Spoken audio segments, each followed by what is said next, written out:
Everything Inside 2019 is a collection of short stories by Haitian American author Edwidge Danticat.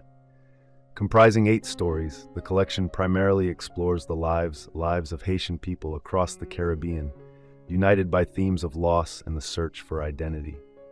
Danticat, who immigrated to the U.S. from Haiti at a young age, infuses each story with her deep affection for Haiti and its history, even as the narratives grapple with the violence and hardship at their core.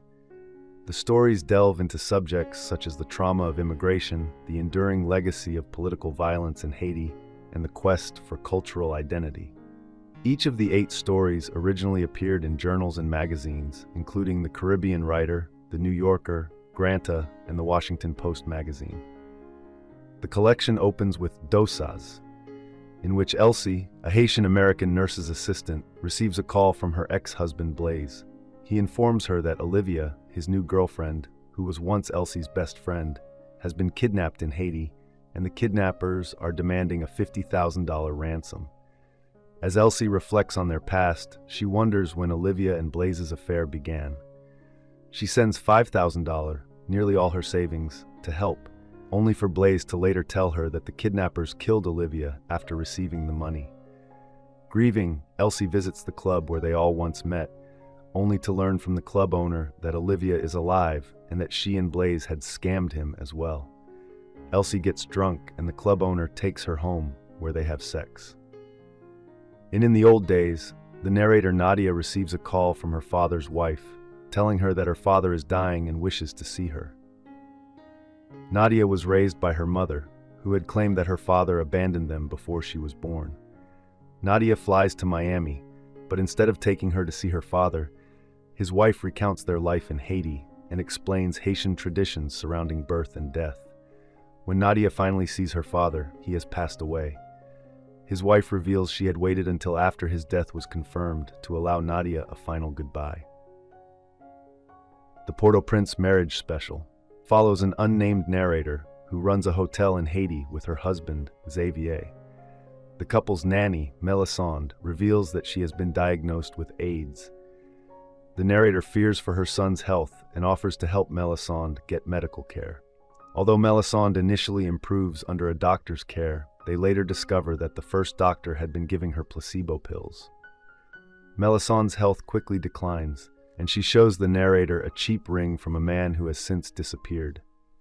The gift centers on Annika and Thomas, ex-lovers who reunite in Miami for dinner after a 7-month separation. Annika has not seen Thomas since the 2010 earthquake in Haiti, which killed his wife and daughter. The story explores their reunion and the complex emotions that linger between them. Thomas lost his leg in the earthquake and spent months in a mental health facility dealing with his trauma. Their dinner is interrupted by the sound of 4th of July fireworks, which trigger Thomas's anxiety.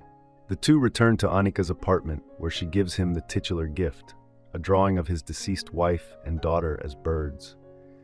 Thomas leaves without the drawing, and Annika chooses not to tell him that she miscarried their child. In Hot Air Balloons, the narrator, Lucy, is a college freshman whose roommate, Nia, decides to drop out after a Thanksgiving trip to Haiti.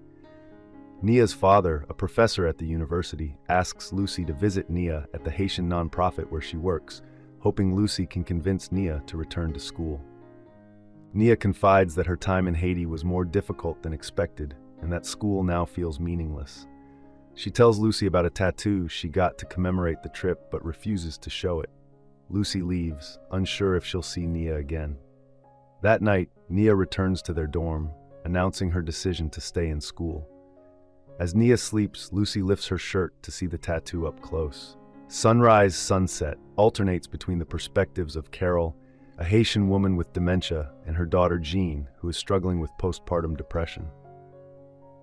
Although both women sense something is wrong, neither fully understands the other's condition. The story takes place on the day of Jean's son's christening, an event important to Carol, though Jean and her husband James are not religious. After the ceremony, Carol takes her grandson onto the apartment balcony and, thinking he is a doll, holds him over the edge.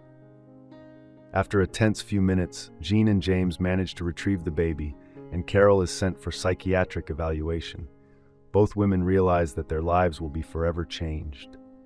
In 7 stories, childhood friends Kim, a writer from Brooklyn, and Callie, the wife of the Prime Minister of a Caribbean island, are reunited.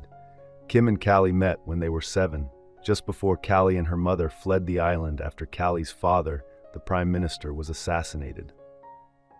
They reconnect when Kim writes an essay about their shared history, and Callie invites her to the island for New Year's Eve. During the visit, Callie and her husband expose Kim to the luxurious lifestyle of the island's elite, while Callie encourages her to explore the island more deeply. Kim leaves with a stronger understanding of her friend's traumatic past and a cynical perspective on the island's government.